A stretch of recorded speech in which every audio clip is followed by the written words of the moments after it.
સમી Radhanpur highway પર દૂધ ભરેલ ટેન્કરે મારી પલટી। ગોચનાથ પાસે નીલગાયને બચાવવા જતા ટેન્કરે પલટી મારી।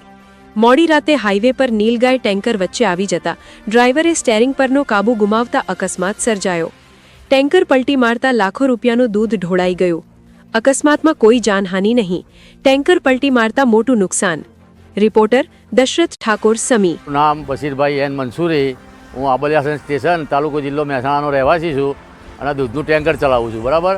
ટેન્કર ભુજમાં, ભુજ જિલ્લાના ભીરંડિયાળી ગામેથી ડેરીમાંથી દૂધ ભર્યું આશરે 10,000 લીટર અને મહેસાણા જીઆઈડીસીમાં ખાલી કરવાનું હતું। પણ રાધનપુર આવ્યા પછી આ બાજુ રોડ ઉપર નીલગાય રાધનપુરથી મહેસાણા આવતા વચમાં ગોચનાથ અને બાસપાની વચમાં નીલગાય આવતા મેં મારી જીવનીએ પરવા કરી નહીં અને દૂધની બી પરવા કર્યા વગર નીલગાયને બચાવવા માટે મેં ગાડી સાઈડમાં લઈ લીધી અને મારું ટેન્કર પલટી ખાઈ ગયું। ભાગ્યું કર્યું ને જાનહાનિ નહીં કોઈ।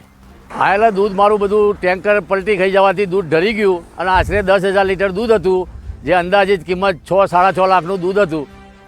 એ મારું બધું પલટી ખાવાથી બધું જમીન દોષ થઈ ગયેલ છે। બચાવવા માટે નીલગાયને બચાવવા માટેની મેં પૂરી કોશિશ કરી, મારી દૂધનીએ પરવા ના કરી અને મારા જીવનીએ મેં પરવા ના કરી। નીલગાયને બચાવવા પર જતાં ગાડી રોડની સાઈડમાં ઉતરી જતા આખું ટેન્કર, દૂધનું ટેન્કર આખું જોડીઓ તોડી અને નીચે ખાડામાં જતું રહ્યું છે। અલગ પડી ગયું છે અને ગાડીની ચેચી છે અલગ થઈ ગઈ છે।